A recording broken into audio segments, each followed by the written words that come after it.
Welcome back to the Proper Football Podcast, everybody. We actually recorded this segment and Kelton forgot to hit the record button.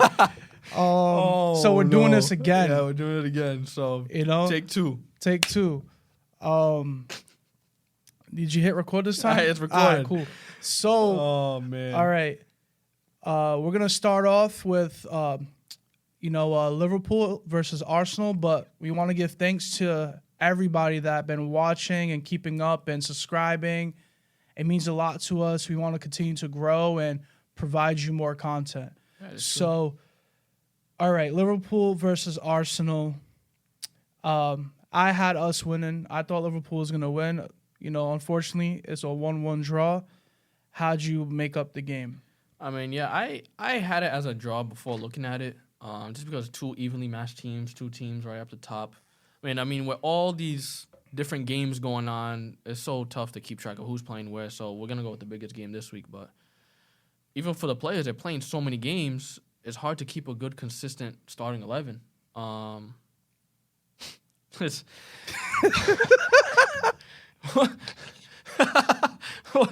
I would say about the game is...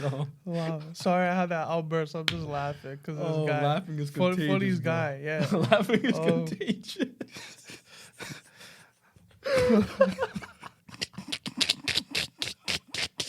Nah, on the real. Wow. Wow. All right. For Arsenal, came up with a lot of energy. Like early on, even with the goal. I mean, the goal obviously is going to give you an advantage, but before the goal, I would say that they came out and tried to take control of the game, possession, and not really let Liverpool play the way they want to play, like with the counter attack, and you know how dangerous they can be with Salah and all these other guys that just go. Yeah.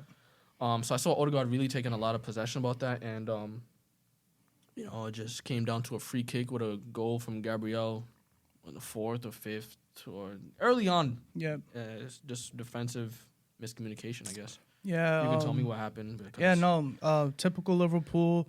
They like conceding goals and set piece from Odegaard and Gabriel scores. Liverpool need to do better defensively. They need to have better defensive shape. And they can't be conceding goals that early, especially against high quality teams like Arsenal.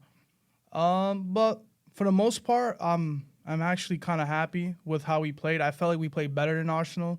Think so? Oh, yeah, we played better than Arsenal throughout the game, without a doubt. Honestly, I thought, we could have won the game, my opinion. You definitely could have. I think both teams could have won because if we look at, like, especially the first half, Saka has a chance. Martinelli has that chance. It could have won anyway. I mean, certain people weren't finishing their shots. Certain calls didn't go certain ways. I just saw 22 Warriors on one field, man. People getting into challenges, running through what my old coach used to say, run through the fence, run through the tackle, run through whatever. And that's what every player I saw really wanted to win this game. They had like a burning desire, like, yo, this is the game. If we win this game, we can go top and change the trajectory of the season. So yeah, it's the game to fight for 1 and 2. Yeah. There was a handball first half with Odegaard. I honestly think, and I'm for sure that was a handball. Yeah. Looked like he slapped the ball, but I overheard the commentators trying to say, oh, he was trying to gain his balance and all. No. He definitely hit the ball. He knew what he was doing. He got control of the ball. At this point, I'm starting to think like the league has like a certain agreement. Hey, if there's obviously a big mistake, don't try to point it out too much as far as the commentators go, because I'm looking at that. I'm hearing the commentators. Usually I agree with them, like maybe 8 or 9 times out of 10. But this one, for me, it was a clear handball. Salah's dribbling the ball, and Odegaard has to turn, and sometimes your hand goes on the floor to gain balance and stuff, but he's changing the trajectory of the ball, and it knows exactly where it's going right after. So it was a little intent. Whether it was on purpose or not is not the point. The point is, do you affect the game illegally by touching the ball with your hands? And in this case, for me, and probably anybody else that watched the game, if you're saying, if you're looking at it objectively, yes, it was a clear handball and probably should have been a penalty. Yeah, I came across a video. Homeboy, Arsenal fan. What's his name? Big guy. Yeah. Bald. Yeah. AFTV. Yeah. Shout out AFTV. I like your content, man. Yeah, I'm not an Arsenal fan. He's actually a funny guy too. He's hilarious. But maybe not as hilarious as we were just. Yeah. Probably not. But no, he was actually very honest and said that it was a handball. You know, Arsenal got lucky, in my opinion, with that. Yeah, I thought I saw somebody say that. It was him. Yeah, I believe AFTV. so. Yeah, I mean, at least, yeah, it's good to see that he's being honest because that was, come on. Yeah, that was crazy. And Salah with an incredible goal, and he blew by Zinchenko. Yeah, Zinchenko is just not a proper defender. I mean, you can just see him sticking out his right leg, trying to get to the ball. Doesn't know if he should intercept the ball. Doesn't know if he should wait and kind of wait for help. He's like a little indecisive. And in those points where you see a sharpshooter like Salah, he's going to capitalize on that. As soon as you're thinking too much, he's already right past you. And we saw that with the goal. Yeah, Salah's not one of those players you can hesitate with. Yeah. You know, you got to be clear-cut with your decision because if not, you know, with his pace and his ability to score, he can do it at any moment. Yeah. So, Zinchenko, do you think he starts again when Liverpool plays Arsenal? Yeah, they face each other in a couple weeks or a few weeks. So, I mean, ideally, Salah might not be there. Salah might not be there. We'll talk about. Yeah, that's true. Yeah, that is true. So at this point, I think if everybody was fit, I don't think Zinchenko would have started. I think Timber, the new signing, would have started. He looked really good in the preseason and even in the. Is Saliba lefty or? Nah, he's right-footed. Right-footed. Gabriel. But they have that guy Kivior who's left. He's played left back. Yeah. Good point. I do remember they benched Zinchenko one game recently to play Kivior. I think it was that game they faced Luton. Okay. That 4-3 comeback. Yeah, I think Timber would have started if he was fit, but obviously he's not. The next choice, probably maybe Tomiyasu, but he's injured, so I don't think. And Tomiyasu's been doing good. When he's playing, when at he's least fit, yeah. And you really don't have a choice. So to answer your question, yeah, Zinchenko plays next game because there is no other option. Yeah, that's true. Not that he's a bad player. I just think he's better going forward. Yeah, better offensively, even for Ukraine, his country. He plays more like advanced, maybe a left mid or a center midfielder. But left back is, if you're making mistakes in the back, you've seen with Trippier, all the mistakes he's making, it could cost your team the entire game. You're right. 1-1 at half, and second half, Tsimikas. Wait, did he get hurt? Second half? First half. First half, yeah. First half, yeah. Yeah, like 30-something minute or something like that. Yeah, 40. Klopp actually taking a hit like that, bro. Yo, he's Klopp, retirement. Klopp could be a tight FC. end based on what I saw right there. You know, he looked like he was in pain. He was looking at Saka like this damn fool. Yeah. But, yeah. It's unfortunate, yeah. Yeah, it is. You know, one of our left backs gone again. You know, Robo already out, him going out and replacing Robo at the time, you know, because, you know, Robo's hard to, like, it's hard to say, like. To replace. Yeah. You know, you got Tsimikas coming in, being a bench player. Sometimes it's hard to adapt to the game, but, like, he's been doing well for us and been showing up. And now he gets a similar injury. Now he's out, and now we have no left backs. Yeah, it's crazy how he got the same. I mean, we don't know exact for sure, but definitely a shoulder injury, just like Robertson. And not only came up and like replaced him, but stepped up in big moments, like taking free kicks, taking corners, all the stuff that Robertson used to do. It's like, all right, Simcas, you're gonna do the set piece plays and all that. He was doing the same thing. So yeah, if not better, you never know. Yeah, you never know. So to see both of them go, it's a tough blow for you guys. So, and similar to the left back situation at Arsenal, who do you play? It's pretty much just Gomez, someone that you just slide in there for the time being until you kind of figure stuff out. Yeah. Which, you know, he's been playing pretty good in recent games. I'm okay with that option. We're gonna have probably Bradley play a little bit of games. He's younger, right back. But I think we're just gonna have to adapt to the situation and continue to try to push for the league title. Yeah, I mean, that's all you guys can do. That's what both teams are looking to do at the end of the day. As far as Liverpool, had many chances. The counterattacks they left to go on. There was one in particular that probably should have been a goal. Mo Salah taking it from the middle and going pretty much like 4 or 5v1. Declan Rice just trying to buy time and lays it off to Trent, and we know what happens after that. Yeah, Trent misses, hits the crossbar. Ball was lifted a little bit, but you still gotta, dictate how you're gonna hit the ball when, even if it's lifted or if it's on the floor, whatever it is. And he's in the box, man. That's gotta be a goal, regardless. Yeah, like you shouldn't be hitting a crossbar when you're inside the box. Yeah. Especially hitting it with the inside of your foot. And he's a good finisher. Yeah, he can finish. We can see it. We've seen in the past few games. He can strike the ball and put it in the back of the net. It's just that I think he was looking for a little bit too much of a glamorous finish rather than a simple finish. Because even if there's a bounce, if you aim low and it goes a little high, it's still going to be a goal if it's on target. But if you aim a little high and it is a bounce, then it might go over, hit the crossbar. What do you think? Side footer? Side footer? Yeah, nice across the floor. Yeah, hell yeah. Because that would have been nice. That's the toughest Especially place. if it's lifted. If it's lifted, either way. I mean, that's the toughest place for the goalie to go and get down in the corners. It's almost impossible for them because they're already standing up. I mean, we're talking about it in hindsight, like we were in the situation. I'm sure he did the best he could with what was going on in his mind. But if that goes in, different game, different result. 100%. We would have 3 points instead of the one that we gained.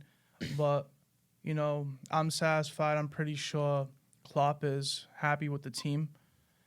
And, yeah, we sit in first place right now, and we just have to wait until what happens between the Arsenal and West Ham game. Mm-hmm. That game, I'm a West Ham fan, so if Jarrod Bowen could go and score 3 goals for my fantasy, that would be nice. Oh, you have him? Yeah, I do. So, and I'm a Jarrod Bowen fan too, but come on, man. I know you could do that. Come on, you Hammers. I mean, I don't really like West Ham like that, but hey, you guys have been surprising the past 12 months or so. So we'll see what happens. It's going to be a tough fight between Liverpool and Arsenal for the rest of the year. So let's see if Mo Salah and his compatriots can lift up his team and bring them to the finish line. Yep. So Mo Salah surpassed Michael Owen that game. I believe at that time, he has 51 goals. What is it? 151. Yeah, 151 goals for Liverpool. I feel like it's crazy amount of numbers for a guy that hasn't played in the league for a long time. Like the guys are on that list too. Actually, matter of fact, Thierry Henry, he played for a little while, but it wasn't too long. He didn't go to Barca until he was 30, bro. I was looking up the other day with somebody. He didn't go to Barca until he was 30. So, wow. But he was at Juventus for his younger years. Yeah, younger years. A good amount of time at Arsenal. Did some time at PSG too, right? I think he was in the PSG Academy. Oh, yeah. Yeah, wow, I didn't know that. I believe so. Would make sense, though. He's French.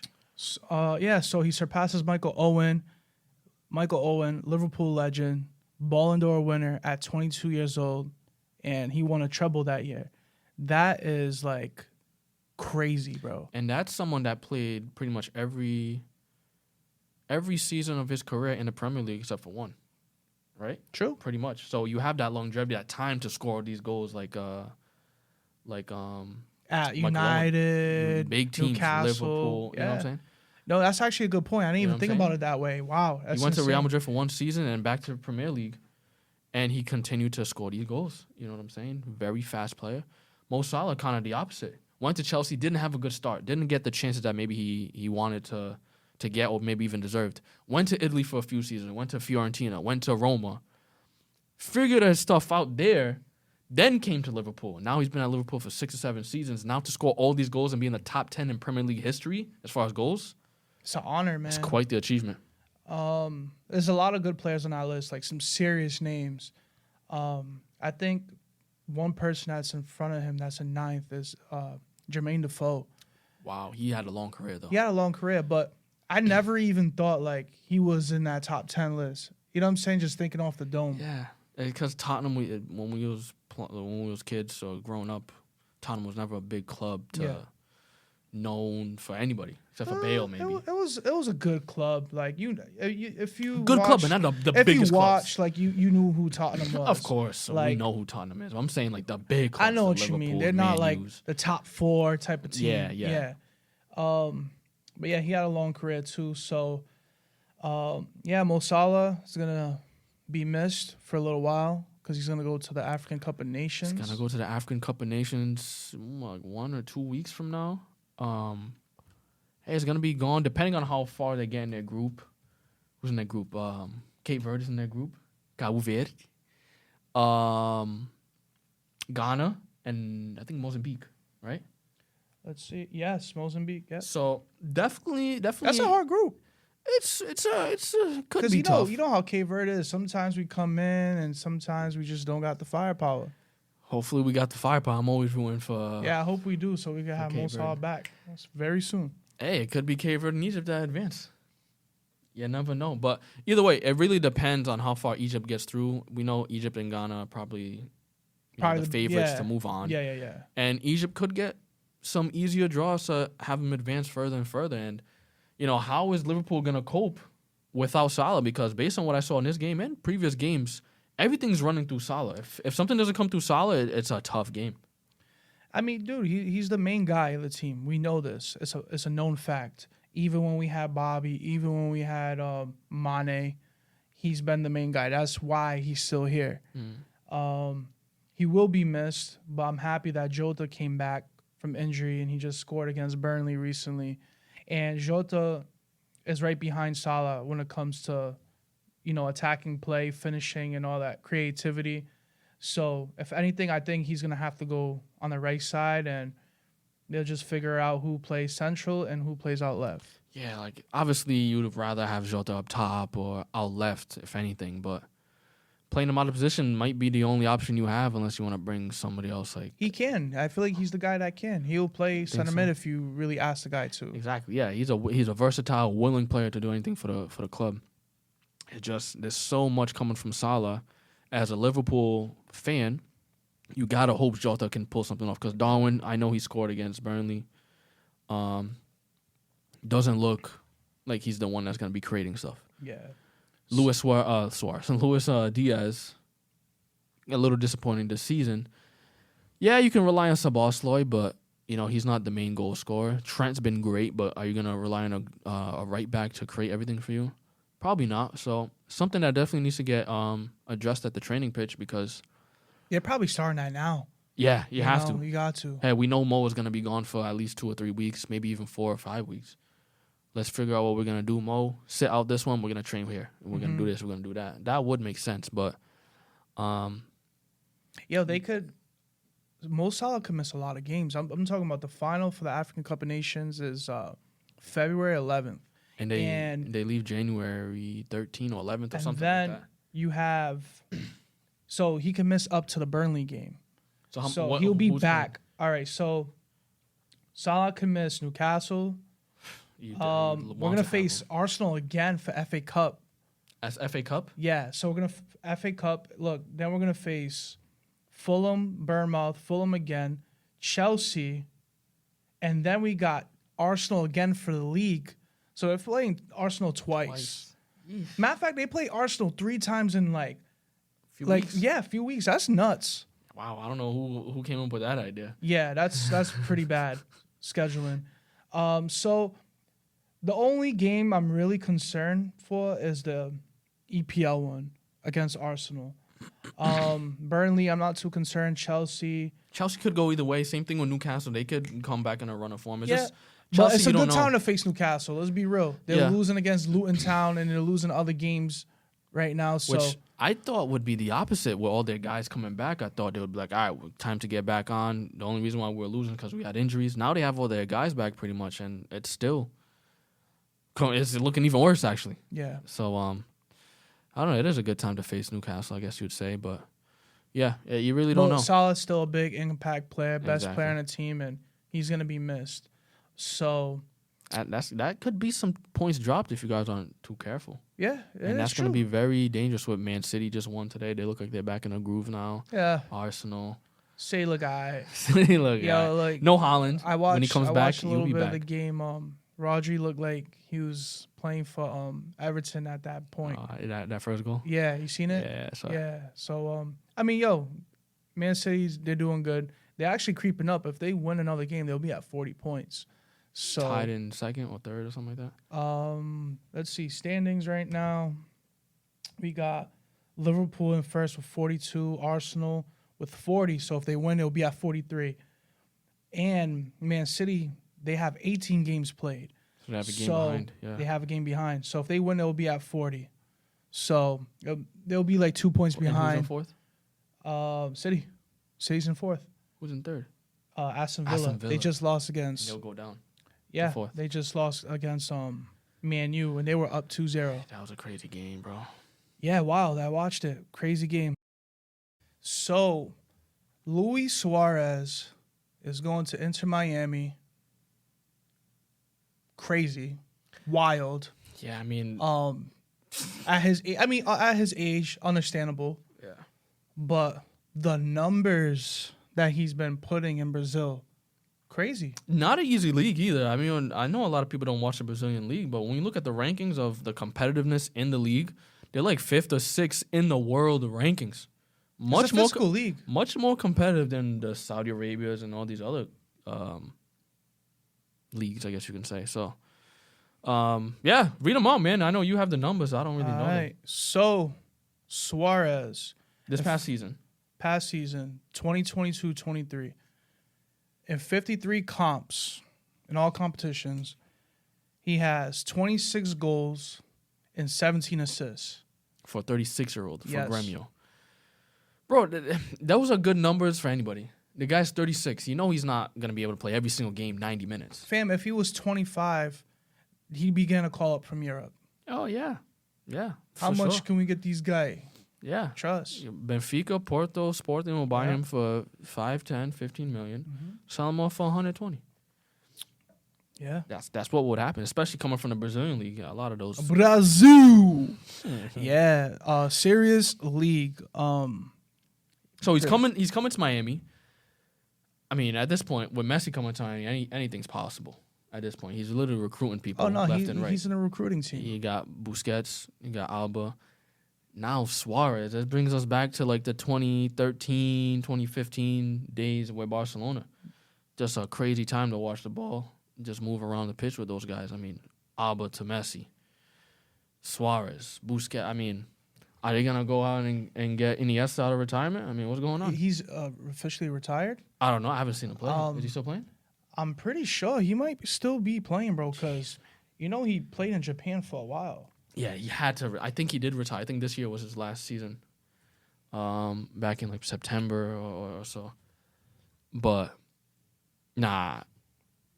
I mean, it's all fun and games. We know Iniesta is not coming there, but it just brings more notoriety to the club and to the league. All these super players or former super players that can still really make a big dent in the league. Yo, he's still playing, bro. Iniesta's still playing? Nah, come on. What's Emirates Club. Emirates Club. Yeah, that's got to be in Qatar or something like that. Shoot, I don't even know. But yeah, it's definitely in the Middle East. He was in Japan at one point. Yeah. Vissel Kobe. Yep. Oh, United Arabs. Oh, UAE. Yeah. So he's over there. Yep. Wow. UAE Pro. And he's in his 40s now. 39. 39. Man, that's crazy, but that's good to see. Go. He could go? Nah, come on. That's outrageous. Give him, a 2-month trial. Yeah, come on. Come through. Let's be real. 8 appearances, he got 2 goals and assists. Yo, look at that. Yeah, he's playing against Not bad. plumbers and... Nah, this guy's crazy. He said plumbers. Plumbers and electricians over there. Yeah. But at the end of the day, Luis Suarez back to Inter. 2-year contract. Back to Inter? Going to Inter. Going to Inter. Yeah. Going to Inter Miami. Back with the Barca boys. Yes. What I meant to say. 2-year contract. Great link up though. Great link. I mean, we already seen the link up. Now it's just gonna be. It's just a classic link up. We know what they've accomplished back in the day. Him and Messi At the top level. Yeah. So now they come back at a lower level, but they're not their top high selves. quality players still. Are they going to be able to do the same exact thing with lower quality players? So I'm not going to say they're going to do the same exact thing, but they're going to do damage. 100%, without a doubt. Messi, you know how Messi and Suarez is, their connection. Like, it's too crazy. Bro, I just had They're one of the best attacking partnerships ever. Of all time, yeah. I just had a thought in my head of them just passing the ball to each other, somebody scoring them, and just laughing. You know, Suarez's smile, mad, big, and funny. And then with laughing. I just can see that all season in the MLS upcoming season. Yeah. It's crazy. So, yeah, he's 39. What were you going to say? What's his contract like? He's 36. His contract is... I said 30. What did I say? I said 39. Oh, yeah, that's wild. Because I said in yes, it's 39. Yeah. He's 36. He'll be 39 one day, but not yet. Yeah. 1 year guaranteed and then another year option to extend if he chooses to. So he could be there for 2 years. So this is going to bring, obviously, a lot more players to go see these guys play. But also, it's not going to be cheap. I was looking at the Revolution games around here. They're coming April 27th, I believe. The cheapest tickets I saw were $320. Yeah, they won't be seeing me there. Yeah. I'll be watching it from home. Yeah. I love Messi. I love Suarez. I love all the guys, but I don't love them that much.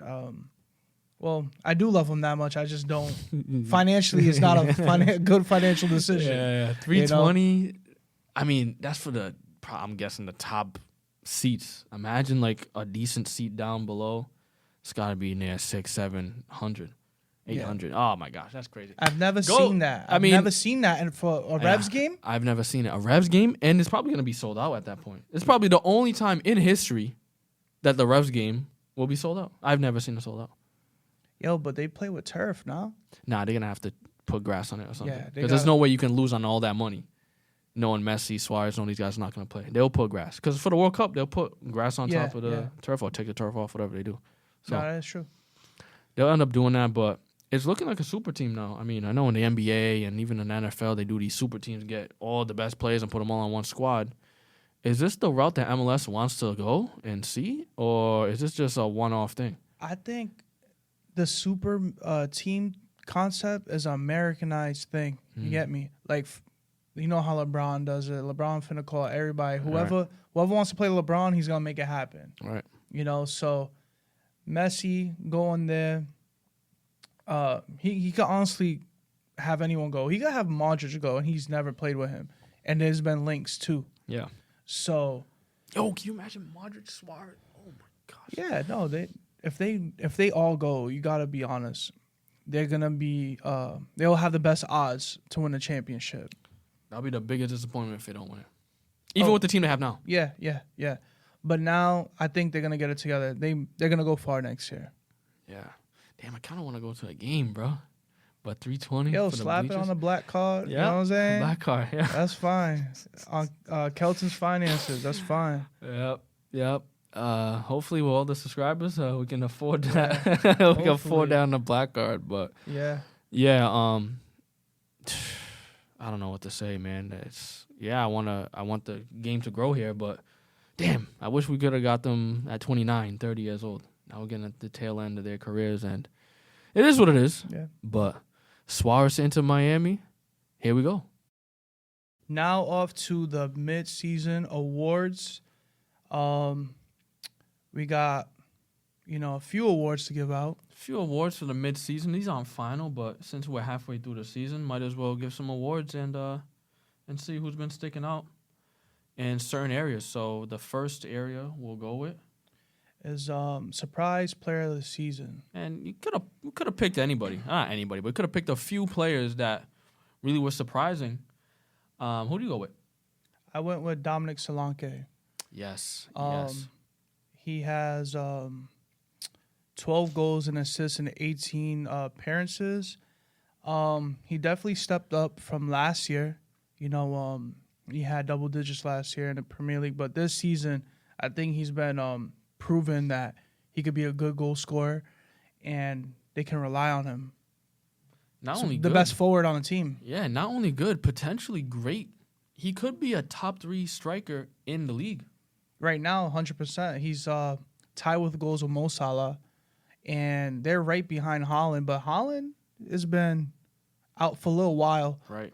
But I'm going to give credit to him. He's been available and surprised me with 13 goal contributions. Yeah, I mean, the form he's on now is definitely surprising. He did do good last year, but we didn't know he would do this good this year. So Coming off from a hat trick. Yeah, just scored a hat trick, doing all crazy stuff, man. So, maybe in next few, maybe after the Euros, maybe he gets a call up for England. Who knows? Yeah. He's could definitely happen. putting in the work. So, that's a good shout. I didn't have him. I didn't even think of Solanke. I had Garnacho. Garnacho, for me, I really didn't see this coming because I didn't see Rashford, his teammate, falling off so hard. Yeah. And to rely on a 19-year-old to step up and really carry the team through some games and some performances is not something that you really want to do, but that's what they had to do. When the energy was down, he always brought the energy. He was like an animal running on the pitch, pressuring the players when they need to, pressing high, dropping off, going through challenges, getting yellow cards, not everything that you want to do, but the dirty work. You know what I'm saying? And he has that hunger, that desire inside him to prove himself. And not only with the work rate, but performances. We've seen some crazy goals that we can get to later. But even the most recent performance against Aston Villa, coming down from 2-0, starting to come back, scoring 2 goals. No, he's on. impressive. I like him a lot. Yeah. I like him a lot. Surprised me because who knew Garnacho before the beginning of the season? Let's be real. We saw him a little bit last season, but who was going to really put their money on him? Like, yeah, he's going to be a good player this year. It really, multiple things have to fall in line for him to even get an opportunity. And then for even to him to get the opportunity doesn't even mean that he's going to get all the way. So, and not only that, man of the match against Villa, obviously, but contributing as far as numbers, he's tied. He has the same amount of goals as Rashford, Antony, and Højlund combined. That's your front three, your starting front three. Yeah, and they're you're struggling. And he's carrying what he can. Yeah, I mean, it's not crazy numbers, but I think it's still decent for a guy in his position. Well, I think he's like 19 years old. He's 19, that's what I'm saying. Yeah. So, guys that you're relying on like Rashford and, mostly Rashford, honestly, in an attack. And Højlund, too. Because they just purchased him. He was supposed to be the goal goal like scorer. Even though Garnacho's stats are not like outstanding, but the play stands out more for me. How he's on the field, his work rate, and all that other good stuff. Kind of like Bernardo Silva. You're never going to see Bernardo Silva with the stats and the goals and all that stuff. But if you watch him play, you know he's one of the best players on the field every game. You know what I'm saying? Not comparing Garnacho to Bernardo, but similar to what you're saying. I know what you're saying. You know he's going to put in the work on the field, even if it don't look like on the stats book. So, I mean, we could go with Solanke with that one. I mean, because I really didn't see, how many, 13 goals you said? 12 goals and assists. 12 goals. At this point of the season, I didn't see that from Solanke. I didn't see that from Bournemouth. That's a tough Another team thing. to come and try to contribute to, you know? Because and we're midway right now. So if the guy could, 8 more goals, 20 goals in the EPL. that's serious. That's serious for a team like that. That's we're not Ivan talking Toney. about we're not talking about a team in the top 6. You know what I'm saying? That's mid-table. That's a tough thing to do. Mid-table sometimes. So I respect what he's done. I definitely respect it. Could have go to either or, but I guess we go with Solanke with this one because, All right. Solanke's on fire, and it doesn't look like he's going to slow down anytime soon. So All right.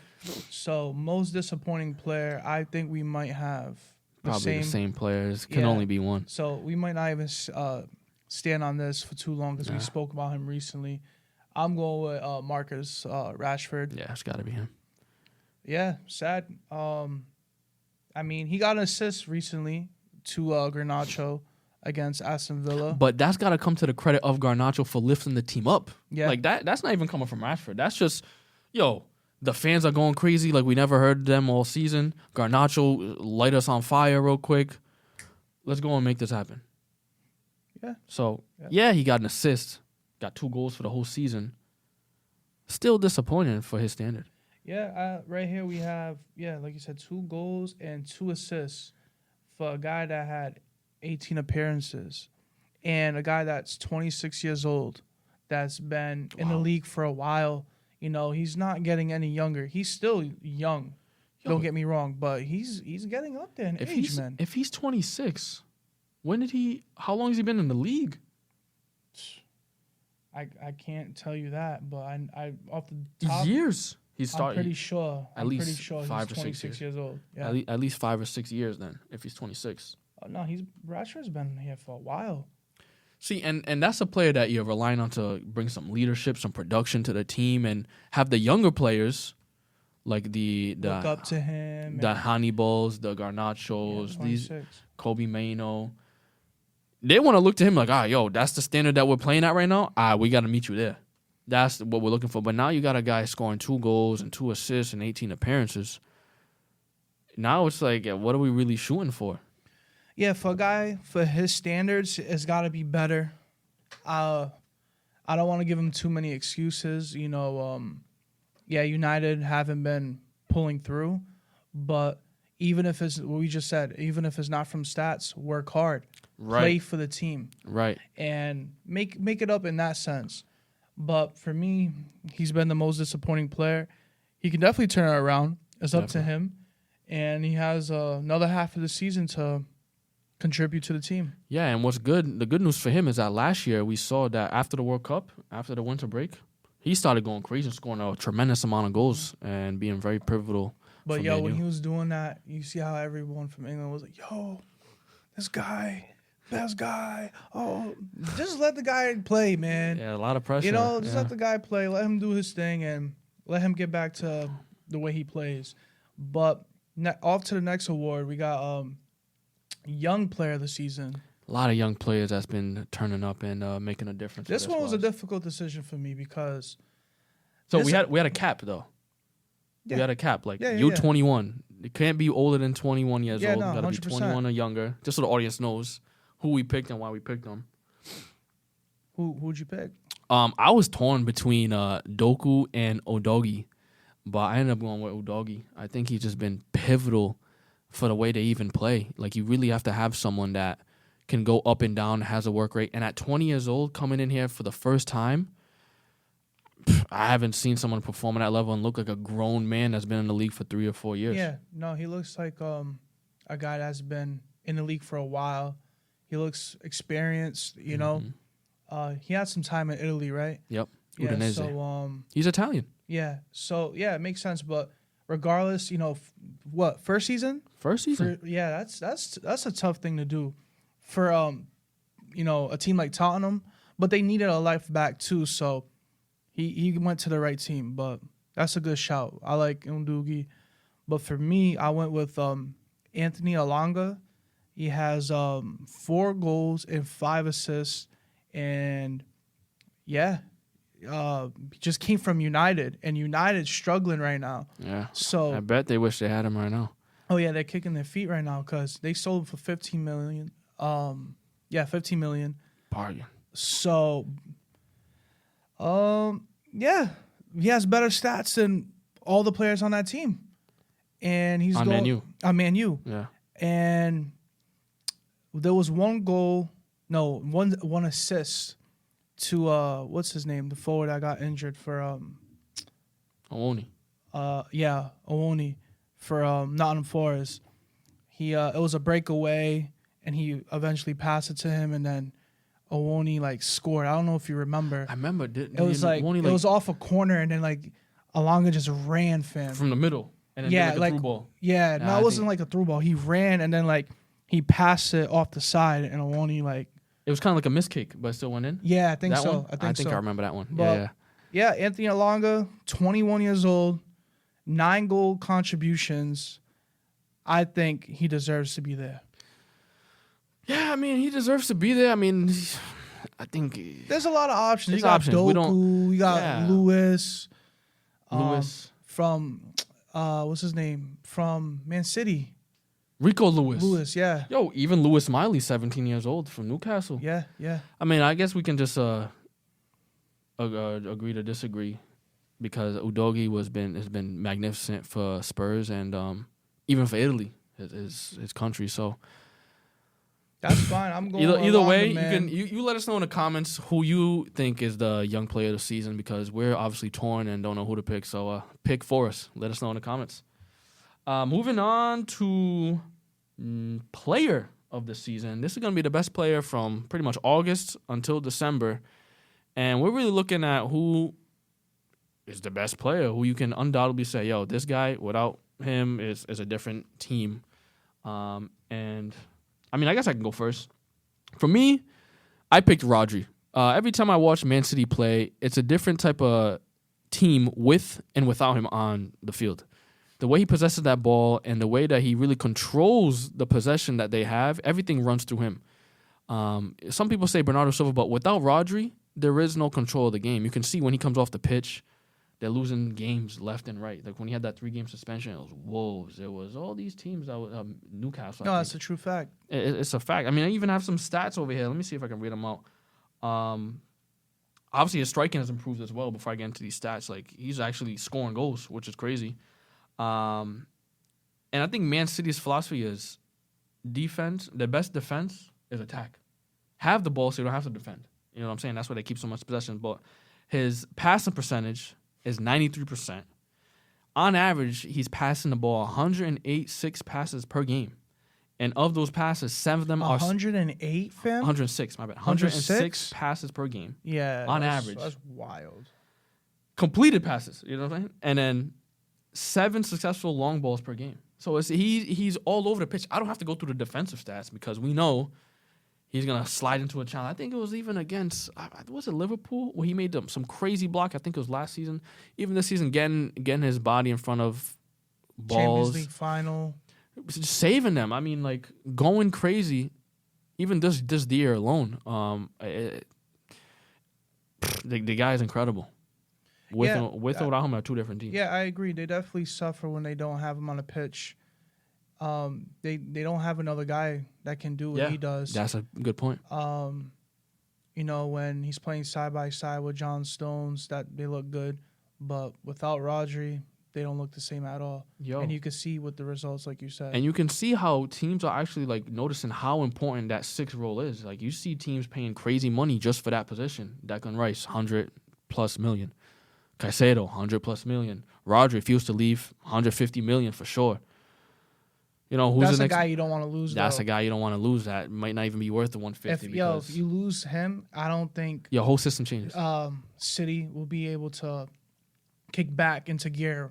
You know, we've already seen it. When they lose him, they can't win. Yeah. So I picked Rodri for those reasons. Shout. I'm going with Mo Salah. He got 19 goal contributions in 19 games. So I'm going to let the stats speak for itself. Salah does good every year. And, I mean, another guy I had in mind, not even. Haaland had some decent stats, too. I think he had about 18 goal contributions, but he hasn't been available. Yeah. So, availability is what I'm going with. Availability is the best ability, bro. For sure. And I'm going with Mo. I rely on this guy. Yo, you never see Mo really injured, bro. Yeah, he's consistent. And same thing with Rodri. He just got suspended for, I think, a red card, I think. And it was one of them stupid red cards I should have never got. But, yeah, Mo is never injured. Despite his age, he's getting a little bit up there, 32 now or so. Yeah, he's up there, yeah. Never see him injured. Never see him even looking like he's going to get injured. He's fit, man. He looks youthful. You know what I'm saying? Brings the energy every game. And it's going to be interesting to see when he goes to the African Cup of Nations how much they miss him at Liverpool. Because we've seen how much Man City have missed Rodri. It's going to be interesting to see how much Liverpool is going to miss Salah. Yeah. So even I feel like Mo Salah had to change his game with the strikers we have now. You know, Bobby was more of a false 9, and now you have Darwin that's mainly a striker. So I feel like he's been able to try to provide more assists and and help him out a little bit more versus him them dishing the ball to Salah most of the time. You get me? Yeah. So my player of the season is Mo Salah. and we're gonna go into goal of the season. This got to be an obvious one. If this is not 100% Garnacho, then I don't know what to tell you. Yeah.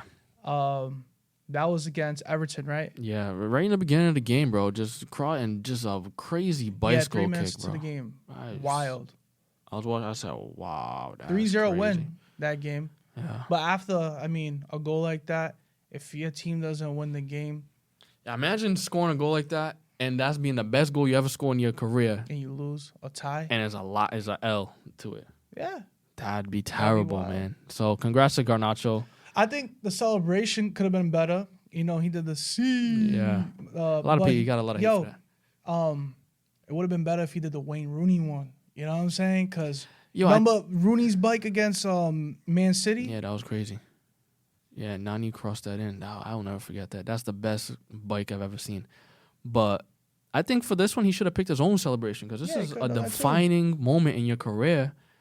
This could be the start of making a name for yourself. Exactly. Like Messi has that goal when he's dribbled through 5 players when he was young. Ronaldo has his goals with the free kicks at Man U. What's Garnacho's goal? It was this one, and you don't have a celebration for your own. So, that's just how influential Ronaldo is, man. That is true. We forget too that Ronaldo's still playing, but in reality, maybe the guy shouldn't be because look how young these guys are. Yeah. This guy's 19 years old. Ronaldo's 38 years old? Going on 39 because he's going to be Ronaldo's son. For sure. Crazy. So, Ronaldo has a big influence, and it's not a bad thing, but for me, definitely goal of the season. Definitely. No, without a doubt. And he's an impact player for the team. So, team of the season, who you got? For me, I went with Arsenal. I really don't like this club, but if I'm looking objectively, they're really playing. Last year, we saw that they had what it took to go almost to the end, but couldn't fix it. Once they got Declan Rice, I think everything just meshed for them. A lot less pressure on the defense, more attacking creativity. Saka could be stepping up, but I think it's more of a team game for Arsenal, not really relying on one player. Yeah, I would say so. I think and even Havertz is playing well, which it's tough for him to play well when it's individualistic teams like Chelsea was last year.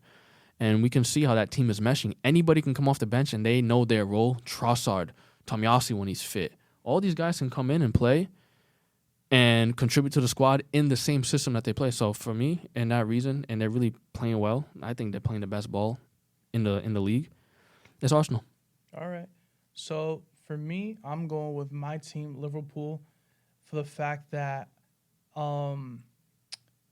technically we would have no losses if we didn't get that BS calls against Tottenham. Because we were playing better than Tottenham, without a doubt.